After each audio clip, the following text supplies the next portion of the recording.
might know a book with the title Men of Mathematics, and which is a set of biographies written by E.T. Bell sometime in the first half of the 20th century. I don't quite recall when it was published. This is a pretty fun book, and though I've been told it's not always historically accurate. I remember the way he described Jean-Henri Poincaré, who was almost the very definition of a polymath, and whom Bell calls the last universalist. Indeed, scientists have become more and more specialized, and I doubt science could have evolved in any other way. But yet I can't help but wonder what Bell would think about if he had lived long enough to overlap with Professor James Sethna, who is our colloquium speaker today. So James Sethna, or Jim, had his undergraduate education at Harvard, where, if I recall correctly, he was in the same class as Bill Gates. Was that right, Jim? Yes. They followed different but very successful paths. One of them economically profitable, and the other more intellectually rewarding, I would say. He then went to graduate school at Princeton, where he was a student of no one less as that gentleman there, P.W. Anderson, who, as virtually anyone in the condensed matter physics field know, is a true titan in the field. After that, he went to Cornell and used University of California, Santa Barbara for postdoc. And soon afterwards, there was an opening for an experimentalist at Cornell. And Jim was hired, and he has been a professor there ever since. And if you're thinking I said it wrong, let me emphasize that I did not. That opening was for an experimentalist, but then it was Jim Sethna that was an application pool. So.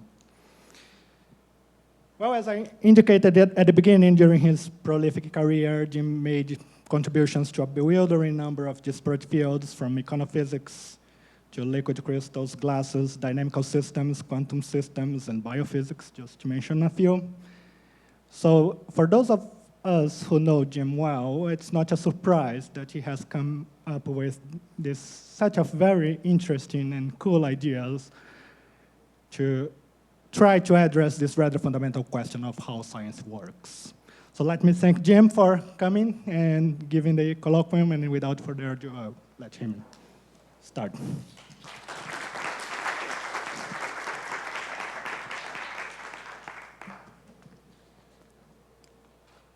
So, many decades ago, Eugene Wigner, on the right here, wrote an essay trying to argue that it's really strange how well math works in describing the real world.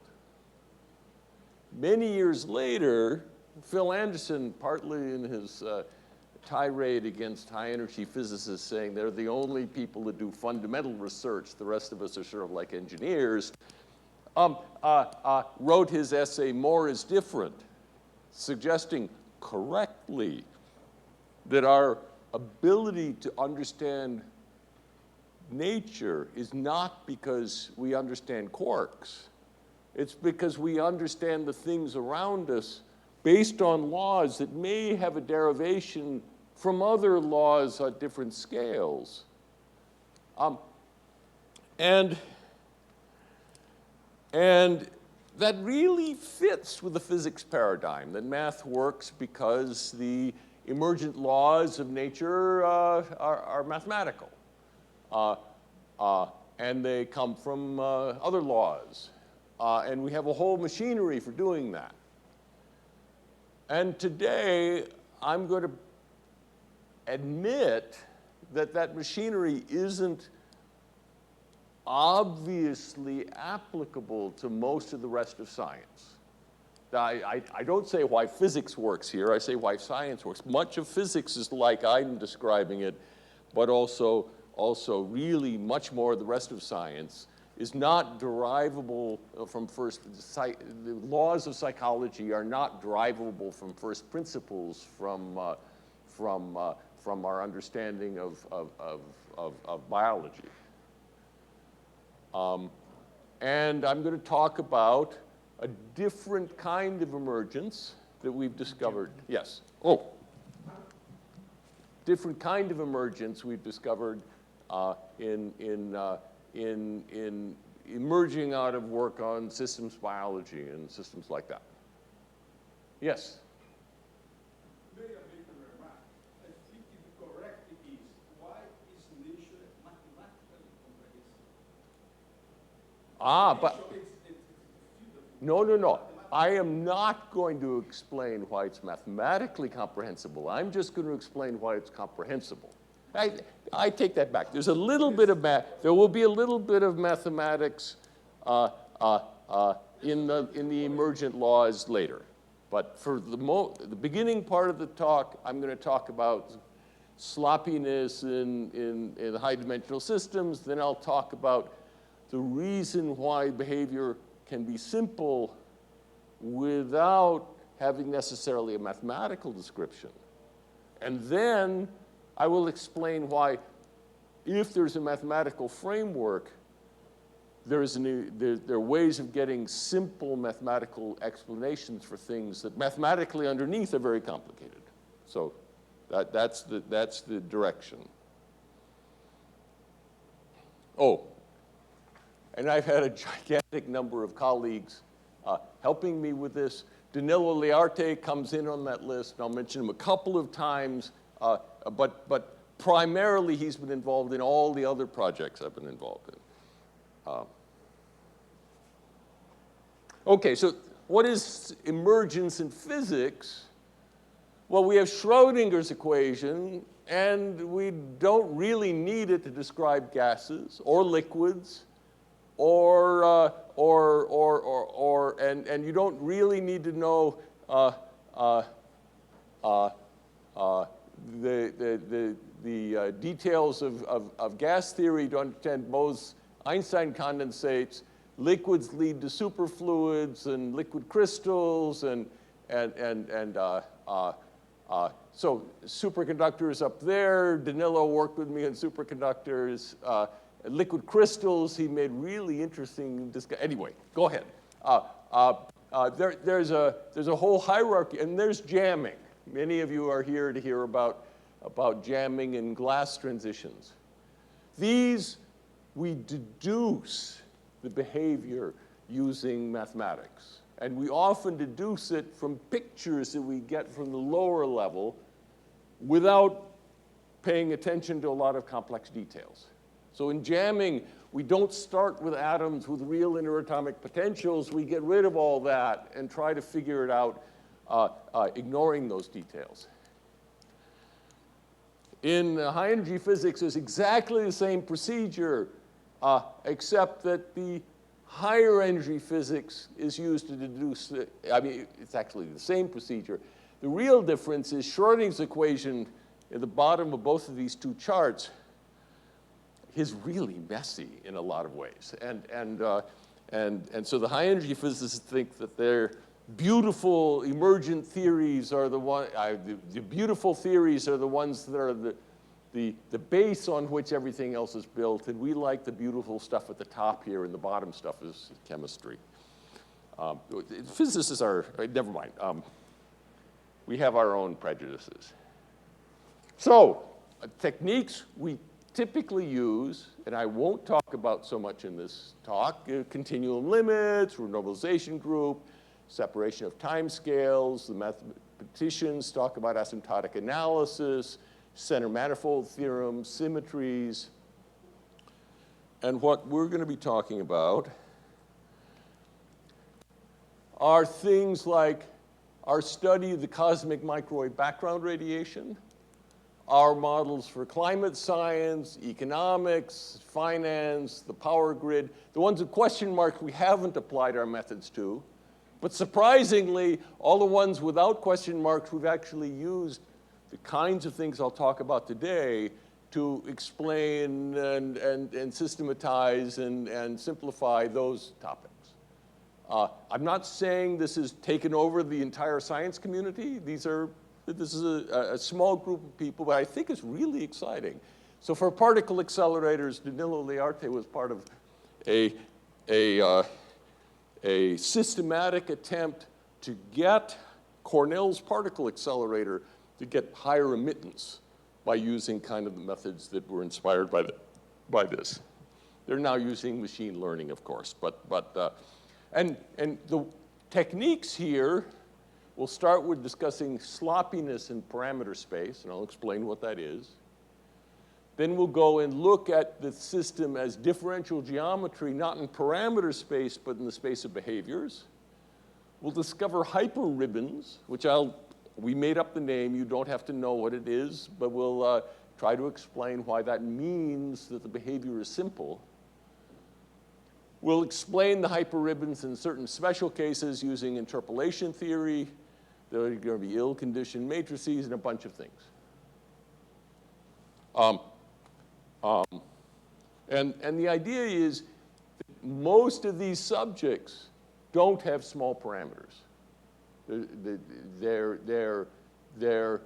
They're simple behavior, not because they're in an asymptotic limit where all the equations become simple, which is the way physicists usually work, but for a completely different reason. So sloppiness. This was a subject that got us launched. This is what comes from being distractible. I had a couple of graduate students, and I was pushing them to do material science because they had fellowships to do material science. And they said, I want to do systems biology. And I said, okay. And then they lost their fellowships. But anyway, they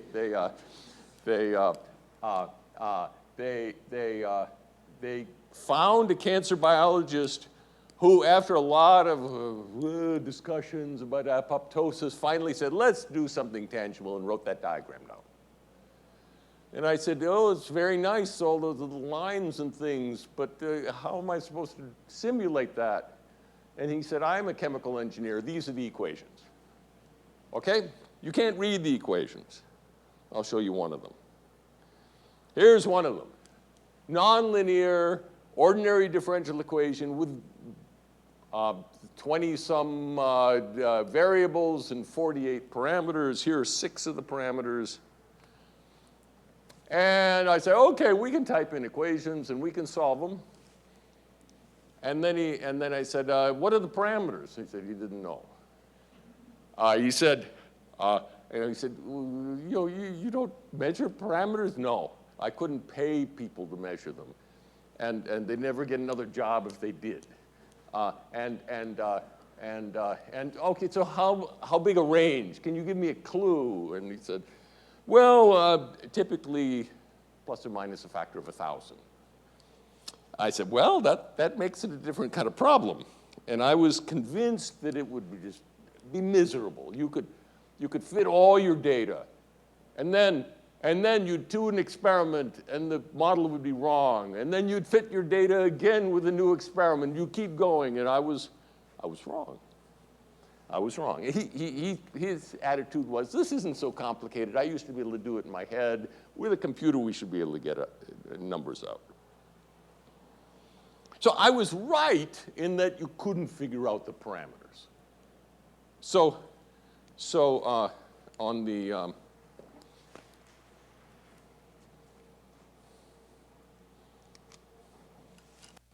will this work? Yeah. Here we have fractional uncertainty in the 48 parameters, listed by the amount of uncertainty. Remember, this is not 50% errors. This is a factor of 50. The best known parameter had a 5,000% error. No, we didn't measure the parameters. We just fit the parameters and then looked for fluctuations about the best fit. So you're never going to be able to figure out the parameters here. I shouldn't say that.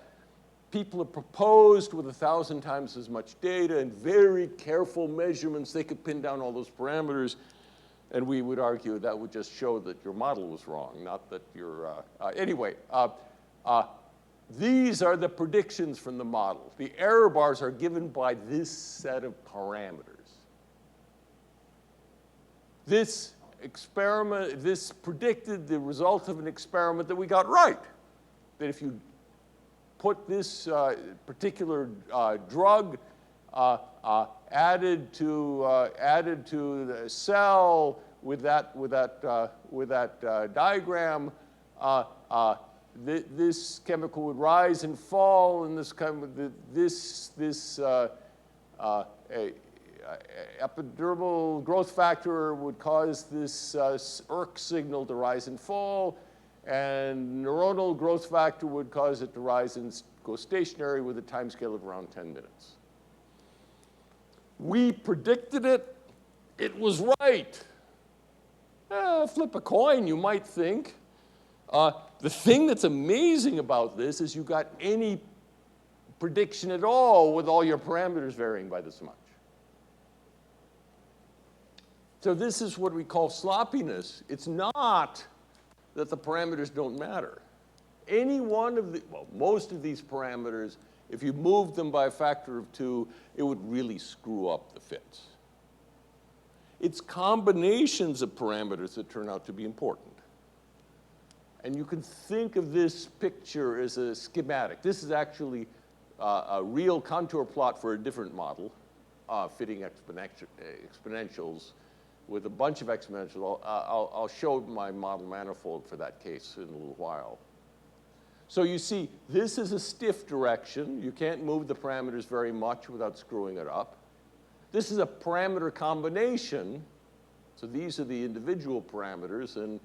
And this is a sloppy direction that you can move quite a bit before it changes the behavior. What you probably haven't noticed is that these axes are not the same. This sloppy direction stretches about 1 kilometer compared to the stiff direction stretching a few centimeters here, okay? So the behavior is ill-conditioned. This is standard in any kind of high-dimensional space. You can't, and it depends only on a few stiff parameter combinations. And one thing I wanted to mention is if you take the harmonic approximation about the best fit here, it's very closely related. That's a second derivative of the cost function that you're minimizing in the least squares problem to fit all these data points. That chi-squared cost function of the second derivative is going to be the metric tensor when we start doing the geometry of the problem, the information geometry.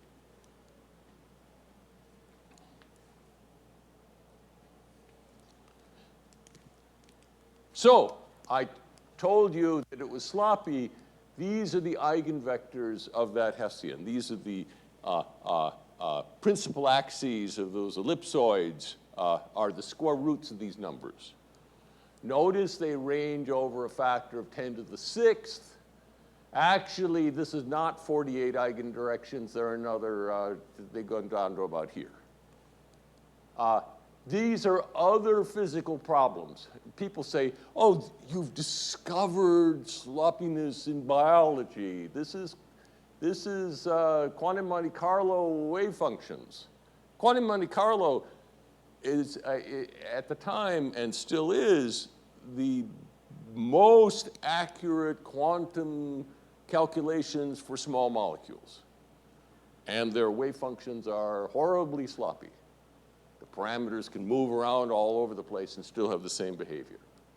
This is the cosmic microwave background radiation. I will come back to that. There are only 7 parameters, so it's not a surprise that they don't extend over 10 to the 12th.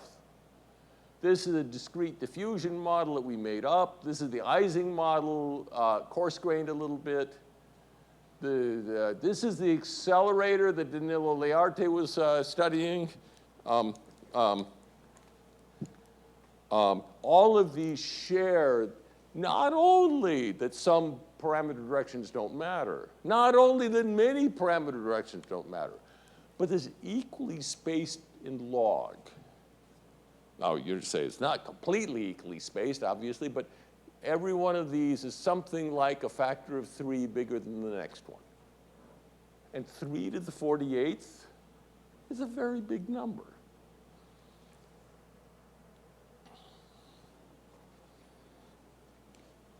Now, I don't want to say that physics is completely different from what I'm talking about today. In fact, physics relies on sloppiness too. It's just that there we have a small parameter that we can use to control things. So you could imagine the diffusion equation, all that microscopic detail. You have a microscopic model of 100 parameters. All that really matters is the diffusion constant and maybe the overall drift. And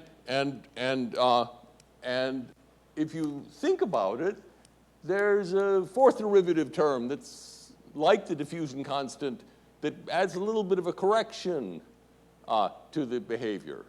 And that would be the next stiffest direction. And there are a whole bunch of others down to the molecules.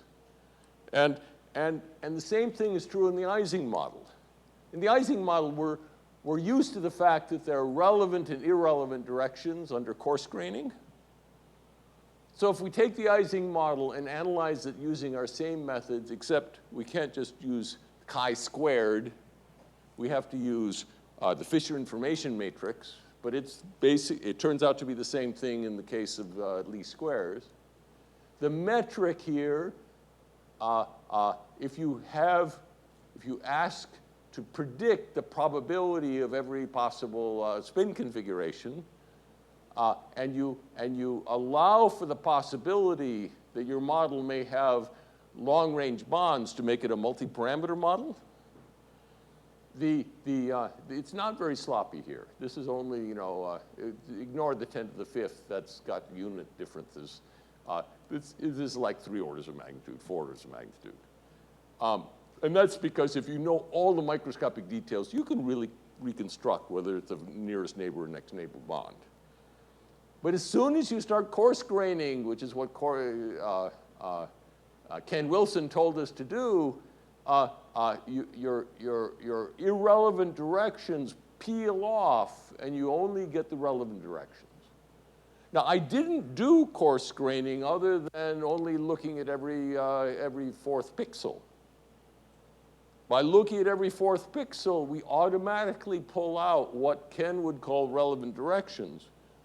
Now, we don't have the right Hamiltonian, we don't get Widom scaling, but there's a deep connection between the success of physics, where we know you're close to TC, and so things are simple, and the success of the rest of science, where you don't have any reason to think until you start thinking about interpolation theory of why it should be simple. Okay, differential geometry. Differential geometry, some of us have studied because of general relativity. It's actually really useful for lots of things. And I've always enjoyed the fact that I didn't have to think about the perihelion of Mercury, and I could use it for other stuff.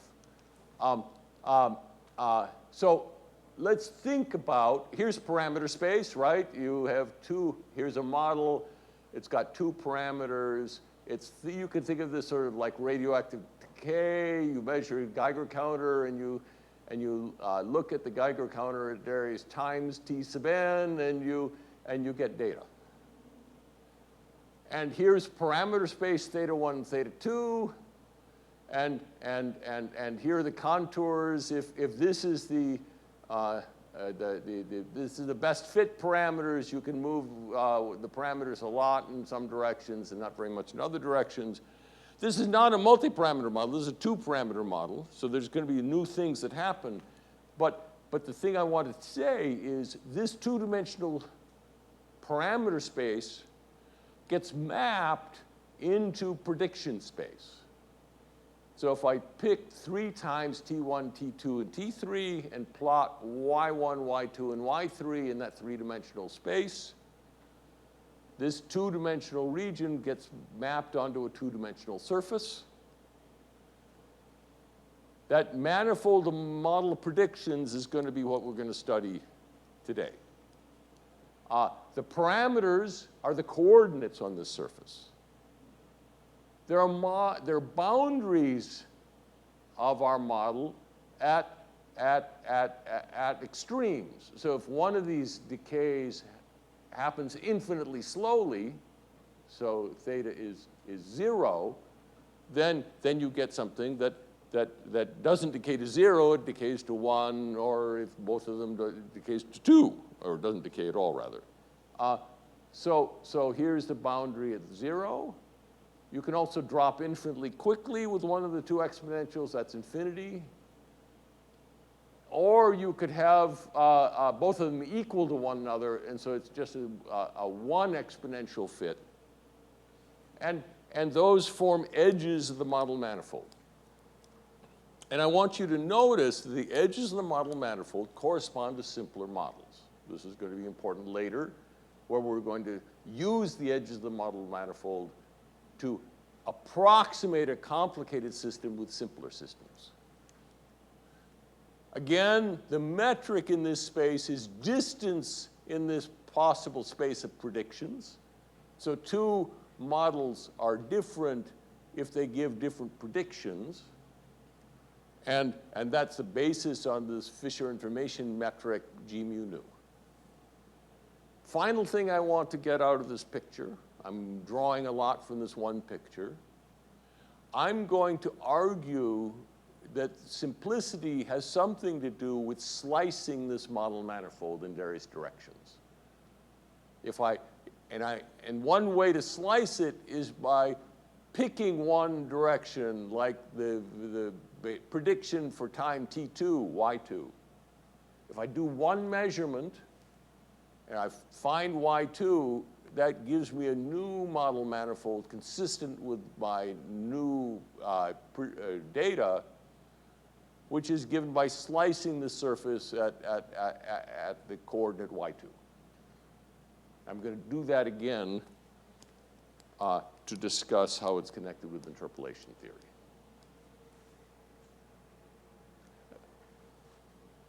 I haven't trained this audience. Ask questions. Apart from my friend in the back there, any questions? Yeah. Yes. He's first. His hand up was first. Yeah. No, wait. Just. Is this manifold for all 3 data points together? This is all 3 data points. And so there are 3 coordinates here, right? But there are only 2 parameters, and so it sweeps out a 2-dimensional surface in this 3-dimensional space as I change the 2 parameters. So the predictions of one model is a dot here, and you would change theta 2 and theta 1 to best fit this data point by being the closest point in Euclidean space if the 3 error bars are the same. Yes?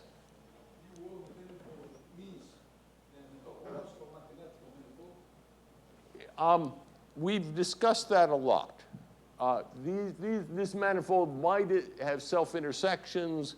We don't care, but the mathematicians do.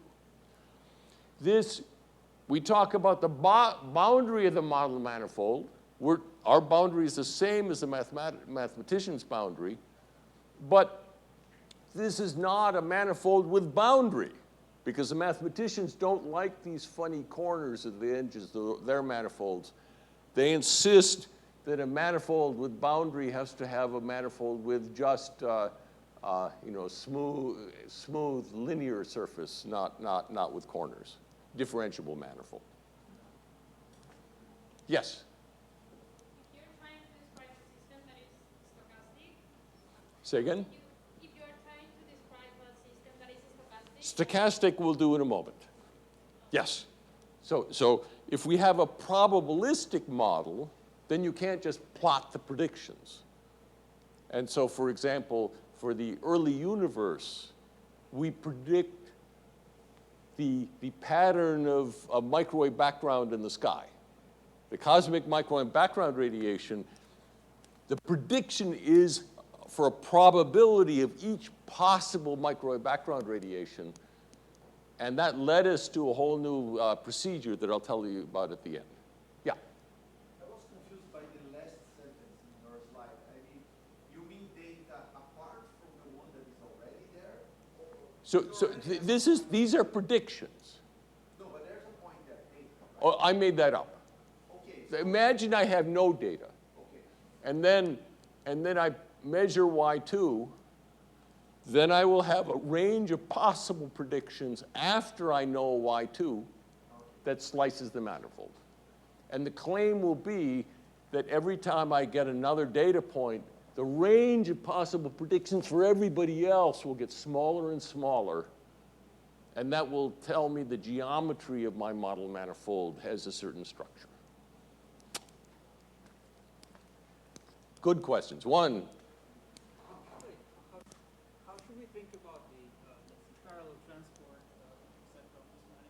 We will do geodesics on the model manifold quite a bit, which has to do, as you say, with parallel transport, but can also be just explained if you don't want to know about parallel transport as the closest path.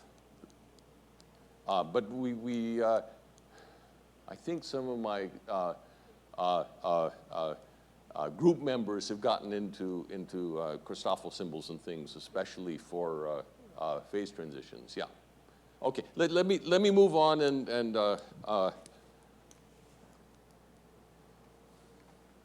okay.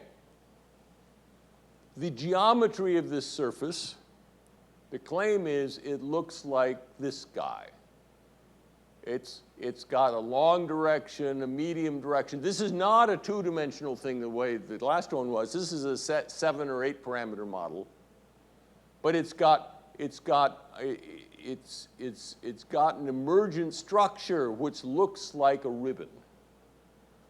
We call it a hyperribbon. Typically, the long direction is twice as high as the next thickest direction, which is twice as high as the next thickest direction. Like I was talking about the factors of 3, except these are in behavior space. First difference. The hyperribbon is not in parameter space, it's in behavior space. Second difference, the thin directions here are the sloppy ones. If I have a direction in parameter space that doesn't change the behavior, and I move and I look at its predictions in behavior space, it's going to not go very far before the path hits infinity.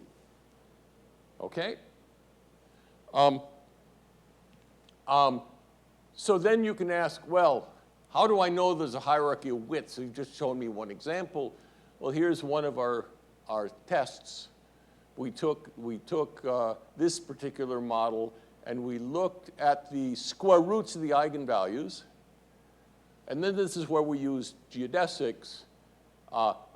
We found the width of the model manifold by going in the direction corresponding to the eigenvector corresponding to each of these eigenvalues and moving in both directions until it hit the edge of the model manifold, measured the distance, and boy, did they track one another. The sloppy directions are the thin ones, and the stiff directions are the thick ones. Okay, you were first. Okay, you said about behavior space. This is behavior space, yeah. Behavior space, the difference is that is parameterization invariant for parameters. Is that kind of the idea? Yes, exactly. One of the standard problems with thinking about eigenvalues of the metric is that you can change coordinates and change all the eigenvalues. And by thinking about behavior space, you believe that if you have data with error bars, you care about a certain space of predictions with a certain natural idea of what's important to you.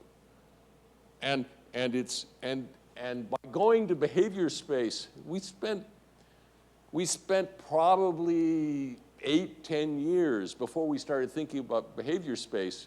And we knew badly that you could do a really very strange coordinate transformation and make my Fisher information matrix all equal to 1. But the behavior space, we thought that was just too unlikely that that was the nature's natural coordinates, and the behavior space makes that obvious. Behavior space, this hierarchy is the eigenvalues I can mess around with just by changing nonlinear changes of coordinates. The widths I cannot. It's essentially the same question. How do you know if you choose the right parameter space and the right? This doesn't matter. Oh, sorry. Sloppiness is a statement not only about the model, but also about what you care about. You can take that same system biology model and try to measure every parameter. You remember I told you that my friend told me he couldn't pay people enough to do it and they wouldn't get a job if they did? There was a person who went out from Harvard and collected frog embryos or raw frog cells somehow, and really systematically measured all but 5 of the many parameters. And then he fit the data with those 5.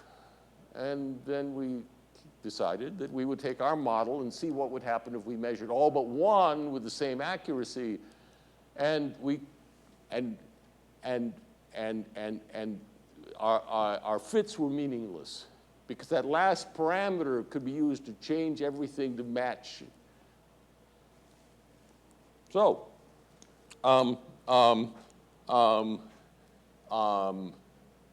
what was I saying? Yes. So, but if you measured your model manifold in the space of experiments where you measure 1 parameter at a time, obviously it won't be sloppy. So the sloppiness is about multi-parameter models and their collective behavior, and not now it's not very fussy. I can change what data I track. In our systems biology model, we said, suppose you ran all the equations and collected data at all possible data points instead of 48 data points that we actually had. Would the thing change? And of course, you get more precise parameters, but the whole spectrum just moved up. It hardly mattered what things we were looking at, unless, of course, you decide to look at individual parameters.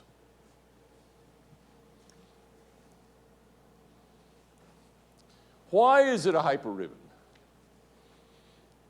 Okay, so I'm going to give you an intuitive explanation that looks like it's got math in it, and then I'll give you an announcement of a rigorous proof that really has math in it, and I won't give you the details of the proof, although we've recently come up with an explanation that if I had 15 minutes, I could probably run through. Each data point, you remember, slices the model manifold.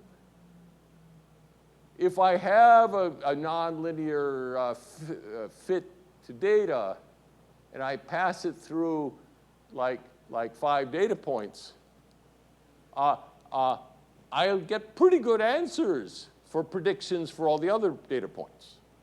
That's what interpolation theory does for you.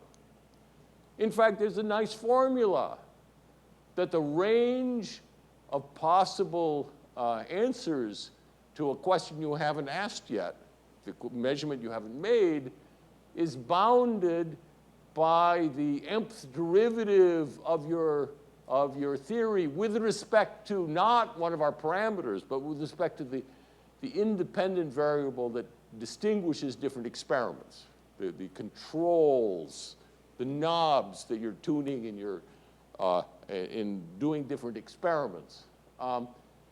Divided by n factorial times this particular polynomial. So at each of the previously measured data points, of course, you have no errors. And then they get bulge and then go to 0. But the point is that this is 1 over the radius of convergence in the traditional calculus math course. This is 1 over the radius of convergence, and if I call these separations delta t's, every time you add a new data point, every time you pick another point and measure it, your errors for all the other data points in this area get down by a factor of delta t over r. Okay? Okay. So we now understand that the width of the model manifold decreases geometrically every time I slice it. What kind of a surface gets smaller by a factor of 3 every time you slice it? Well, that's a ribbon. That's a fact that gets thinner by a factor of something like 3 each time. Now, this is a heuristic argument. It's a pretty good argument. As a physicist, I was very pleased with that. But we had some mathematical colleagues who were really interested in ill-conditioned matrices, and we started talking and said, boy, this sounds just like, and so he got in, his graduate student, Heather Wilbur, Alex Townsend and Heather Wilbur, his graduate student got into it and pretty neatly proved this hyperellipsoid bound. So if you know something equivalent to the radius of convergence, and you bound the nth derivative so that it looks like it has a radius of convergence, and then you can absolutely prove that all your experimental predictions will lie in this hyperellipsoid. And actually, it does a pretty good job of I mean, it's not like the model manifold exactly comes and hits the edge of the model of the hyperellipsoid, but it's remarkable how well it does, and it very neatly gives you this polynomial bound. So this is the polynomial bound given by the rigorous results. This is a different polynomial bound you can do by explicitly doing the calculation. And then these are a multi-parameter model from physics fitting radioactive decay data with like 10 radioactive elements. From chemistry, this is a reaction velocity, chemical reaction network. And from biology, a model of infected populations. And the model manifolds are all contained nicely within the rigorous bounds, and their decay of their eigenvalues pretty neatly match the power law that predicted. Questions? Rigorous proof for least squares models. Question from the audience: what happens if you have noise? If your prediction is not da, but probability of da, like the Ising model. I'm about to talk about that. Before then, I want to do one other step. And I think this addresses an earlier question. Am I talking about simplicity without mathematics, which some of my colleagues do? They like to stand up science without any parameters at all and things like that. And that's not really what I'm talking about. But the hyperribbon exists. Can we inherit a mathematical description of the behavior that's simple, but is grounded in the chemistry of that reaction network? And that's what Mark did.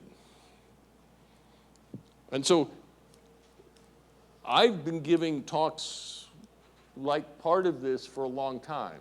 And everyone would ask, if you have 48 parameters in your model and most of them are unnecessary for explaining your data, I say, no. They're all needed. You just have errors in you know, there are only a few stiff combinations that are needed. They'll say, never mind that. Why don't you just make a simpler model? And I would say, well, look, this is the sloppiest eigendirection. What do you recommend I do with that to get a simpler model? I could just say, I'm not going to move in this sloppy direction anymore, but that's not a simpler model. That's a very bizarre constraint. And then Mark Transtrom went away, and in the process of solving for geodesics to get to the edge of the model manifold, he noticed that this spectrum completely changed. As you get closer to the edge, a couple of parameters would pop out, and the rest of them would not be moving. That you remember this edge was a simpler model.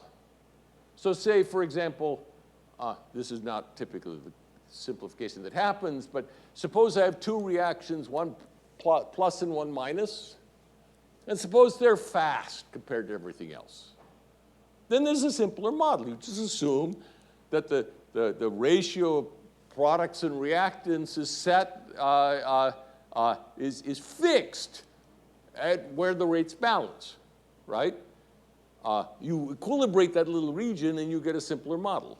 And that would mean that these two, the sloppy eigendirection would be the one that changed in the direction where both rates increased at the same time and everything else was left alone.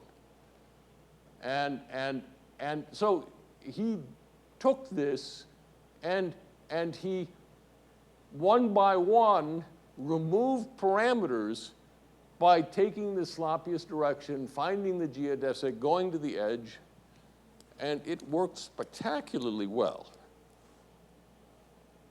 So here, you remember this model.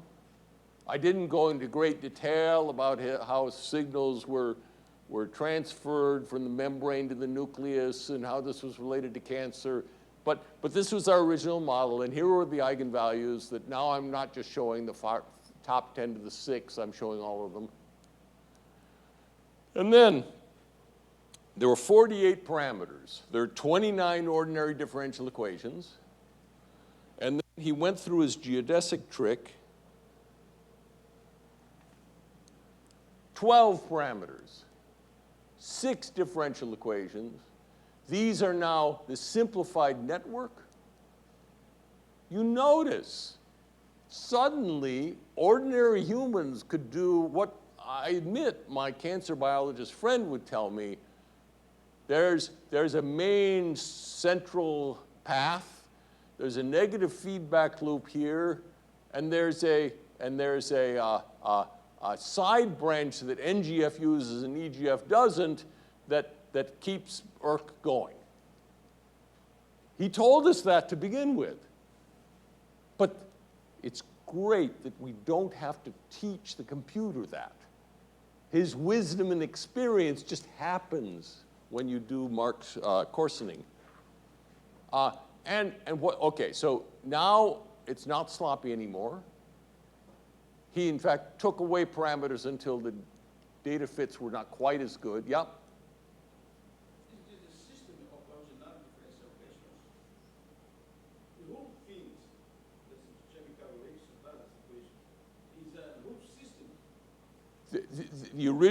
The original system was a bunch of nonlinear differential equations. And the new system is a much smaller number of nonlinear differential equations where each of the equations is systematically derived by simplifying the model in sloppy directions. But with no stochastic parameter. There's nothing stochastic. We did this on the computer model, not with real data. Or he did it, I should say. I'm not involved in this part of the project. This was his discovery. It was great. And so now, not only are these sensible equations, but each of the parameters here is a direct connection to the original parameters of the model. Now, why is that important? Well, my experimentalist friends would say, I've got a drug that will take this number and divide it by 10. What will happen? And if I had a black box, if I said, oh, I'm going to lump all that stuff and I'm going to say that's basically what it's going to do, then I couldn't make those predictions. But with this simplified model, you can really make predictions about the microscopic behavior. They don't have to.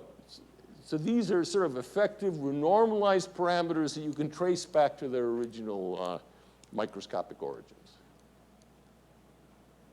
I think this is great, and a lot of things are being done by Mark Transtrom's group on this, and his many collaborators in things like the power systems. And okay.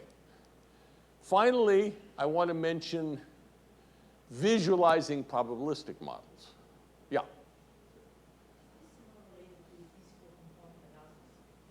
Principal component analysis is precisely how we draw the model manifolds for least squares problems. You ask the question just at the right time.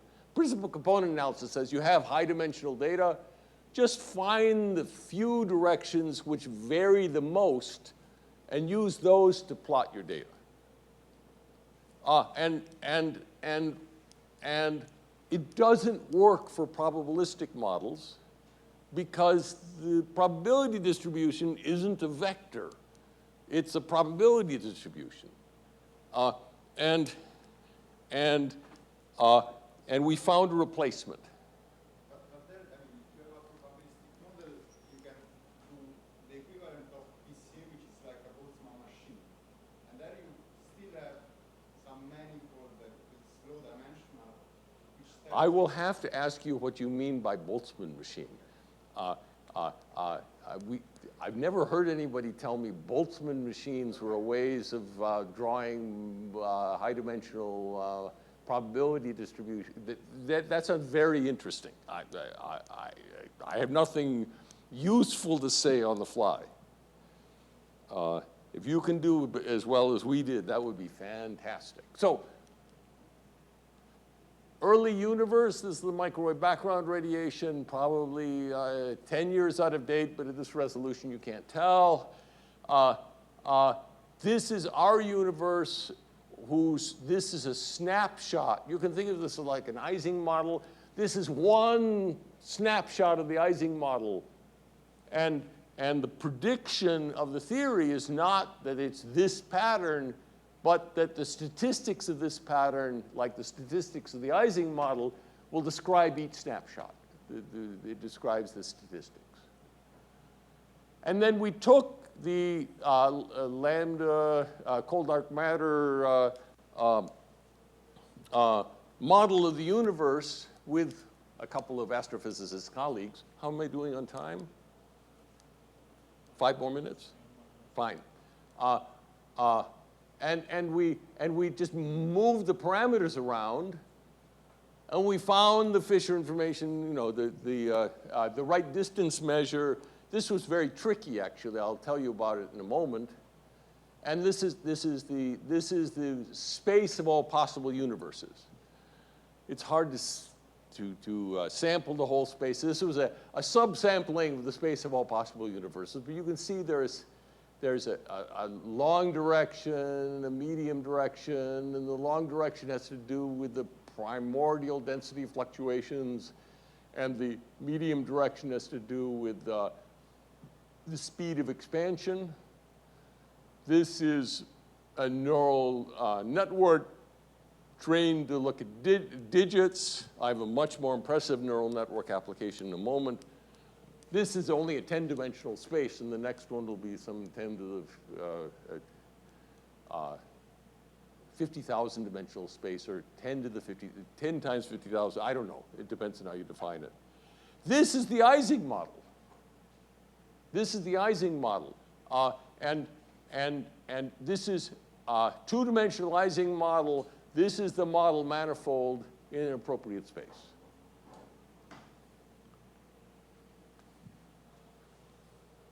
Now, how did we do this? I claim that if you think of a probability distribution, there's a very natural way of embedding it into a high-dimensional space.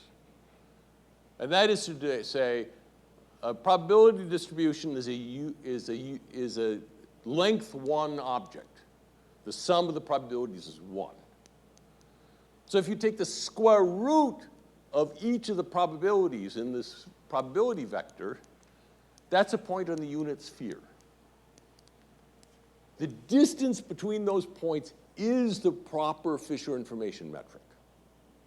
So the natural thing to do is to stick all your data on the surface of a sphere, and orthogonal predictions become antipodal, and that dies. It becomes useless in a multi-parameter model, or even any model that has predictions that can be distinguished from one another. And this is a 2x2 Ising model in that projection, and you get, a reasonable surface.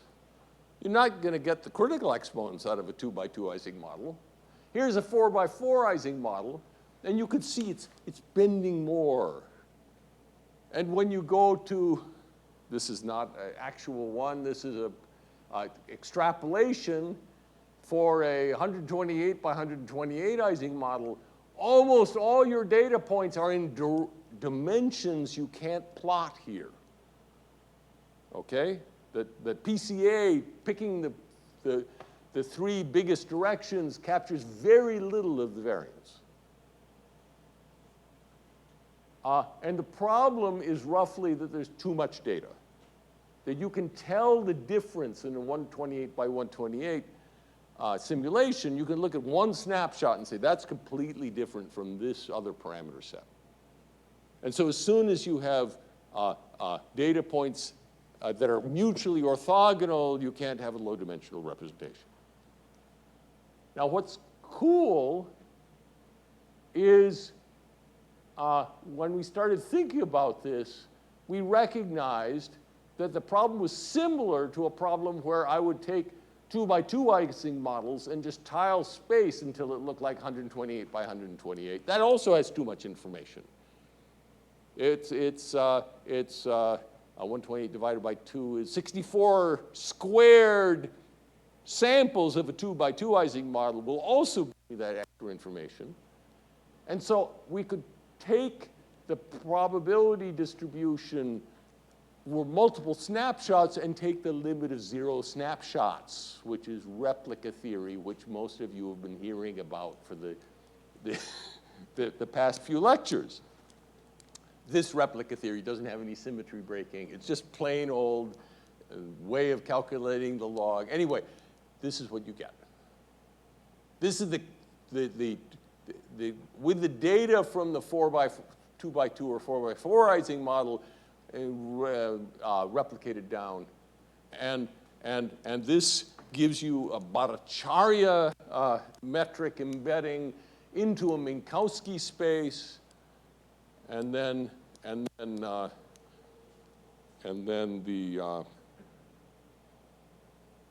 this oh, do I have a slide on that? Maybe I won't even, oh, no, I don't. Okay. I wanted to end with machine learning with Jialin Mao and Pratik Chowdhury and some other colleagues at Penn, and with Itai Griniasti, who's in the audience, and a number of people at Cornell. We've been looking at the training of neural networks. So this neural network gives a probability of 1/10 for each of 10 categories for each of 50,000 images. And the reason that it's so ambiguous about which category it hasn't been trained yet. It hasn't seen any of the images. And then And then after one epoch, you get this cloud of points. And after 2 epochs, you get this cloud of points. Remember, these are for each of 50,000 images, it's a point on the 10 sphere. So the model manifold here is a 10 by 10 by 10 by 10, 10 sphere across a 10 sphere across a 10 sphere 50,000 times. And we're getting 77% of the variance of the data in a plot with 3 dimensions. These are the top 3 eigenvectors.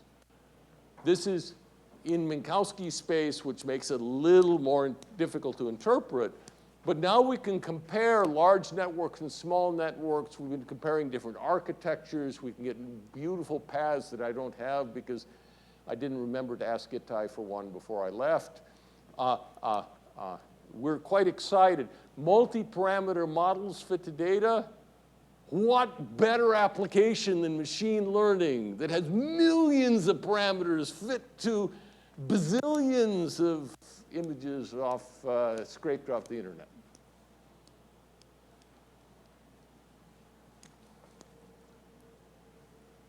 Thank you very much.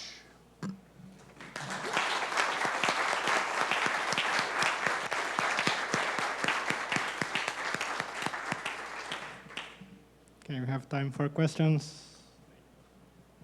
So I had the question about the cosmic microwave background. So the behavior space, I understand, it's the temperature of the background, but what's the parameter space? Is it some initial boundary conditions, or what's the parameter? Okay, so one of the parameters is the fraction of dark matter.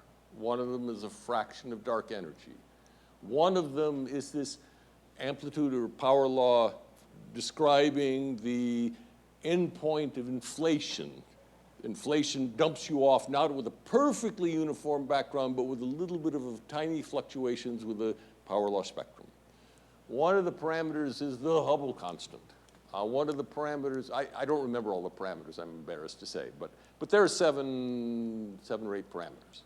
Okay, I would have guessed that probably the most important is the initial condition after inflation, right? That's what's going to determine. Well, you wouldn't be completely wrong in that number was the long direction. And the next one, I guess, is the Hubble constant, the rate of expansion. Your instincts are not wrong. It's not.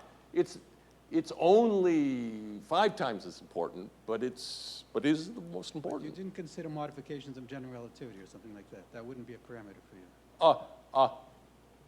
We were collaborating with people who build the next generation of equipment.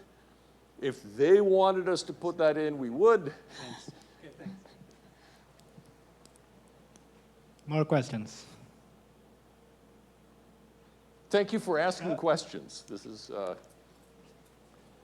not just to stay awake. Yes? Yes, maybe this is kind of a dumb question, but like one of the advantages of using PCA, for example, is that it gives you a linear combination of your parameters, right? You can interpret that. Yeah. Does your thing for, which I didn't quite fully understand, for probabilistic models, does it also give you some interpretation, right? For these top couple of eigenvalues that you have, can you then interpret the eigenvectors of those, let's say?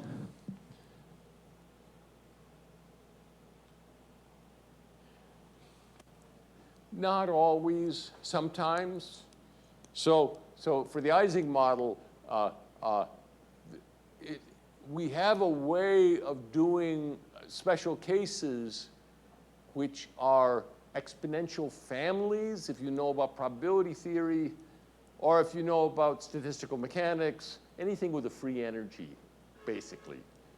And anything with a free energy, you can explicitly write down the coordinates here in terms of the temperature and the external field and the energy density and the magnetization. And you can write down formulas for the coordinates here. So there, certainly, everything's interpretable. For the cosmic microwave background radiation, we basically just took points over here and points over here and said, so what's the big difference between the parameters that led to that? and it seemed to be this parameter that was mostly involved. But it's interpretable in that sense. I could answer a question of what was important. I would dearly love to do something like this, not with the training of a neural network, where there are certain directions that it's clearly training, and maybe directions which are the easy images and directions which are the hard images.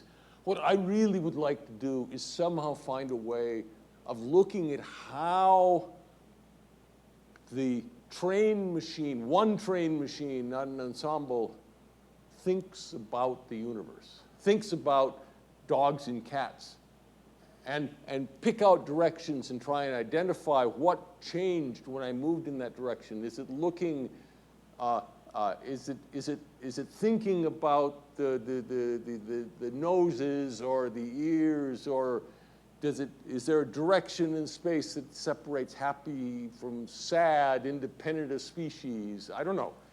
Yeah. Thank you. I'm still curious about that model reduction process that you described by going to the edge of this ellipsoid.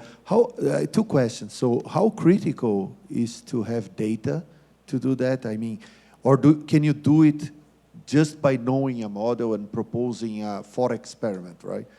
And then seeing what parameters are important or not? Or do you really need data to do the reduction? So you don't need the data, but the answer probably depends at least weekly on where you start. I take that back. The training process looks like this. You start from some place that you've guessed the parameters, or maybe you fit data, but if you don't have them, you guess. Then you go to the edge of the model manifold to the right, the edge of the model manifold to the left, figure out which is less, and then you refit the data on the simpler model. Mark doesn't just blindly go to edge after edge. He then refits. And I don't actually know what would happen if he had no data, so he just had to go to the edges until he was done. You have to know which data you might be interested in, but in principle, you could do this procedure and get a simpler model before you started getting data. I think that's right. Okay, and the second question is, how does that scale with the number of parameters from the starting model? I mean, what's the biggest models people have already applied that So Mark recognizes that for each parameter doing a geodesic in a very high dimensional space on the surface that's really pretty obscure, that's pretty heavy.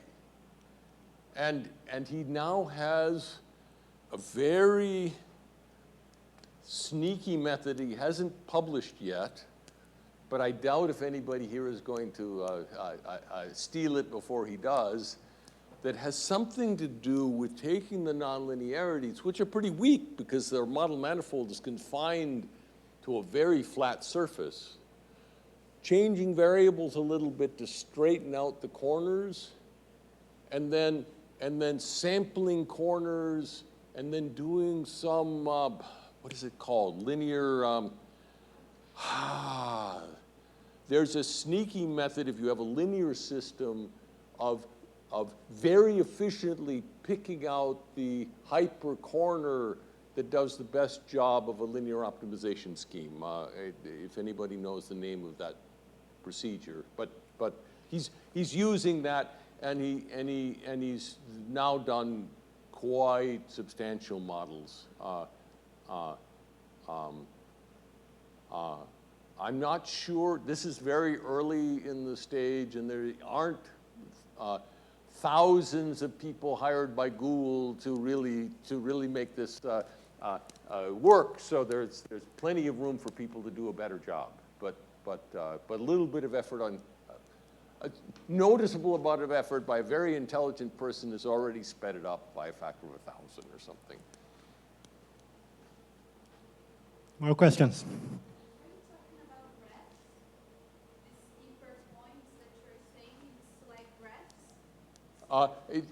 Think of an optimization problem with constraints that define a hyper polyhedron. Linear. It's got the word linear in it, and this algorithm can find the best corner for a linear function on that high-dimensional space. I think I have that right. I've never done it myself, but and it's not only people's names I can't remember anymore. Yeah, and when I was in grad school, when I was your age, I couldn't remember people's names either, but I might have been able to remember algorithms' names. Yeah. Okay. I have also two questions. So the first one is, again, about how much this depends on the data points. So for instance, is it expected that is a global feature, that at any data point that you look at a model, you're going to find some stiff directions and some sloppy directions? Well,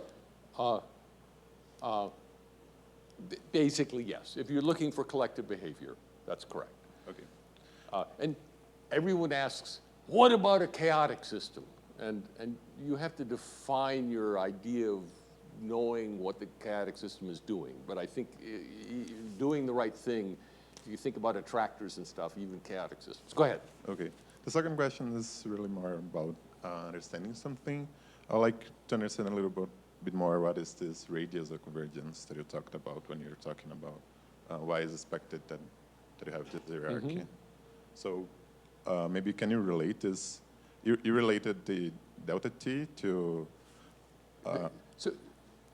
Okay, go ahead with your question. Okay, so the I was delta about t to answer is, what might be a different question by really telling you what the theorem does. Okay, t is how you're parameterizing the... T represents a degree of freedom that you're interested in the dependence on.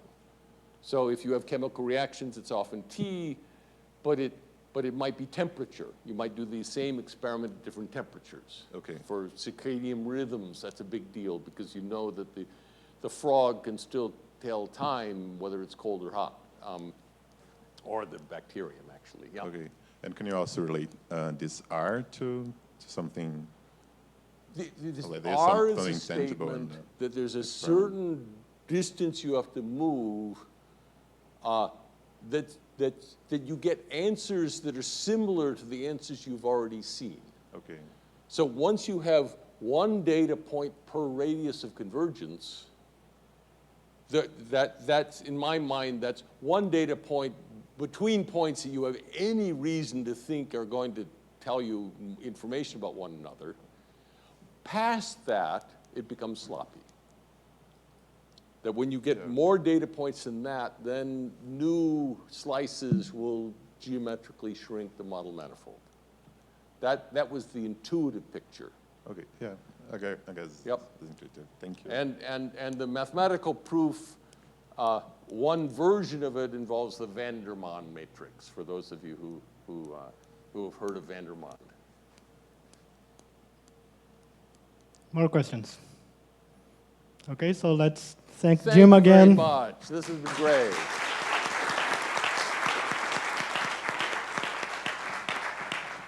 We have coffee break now.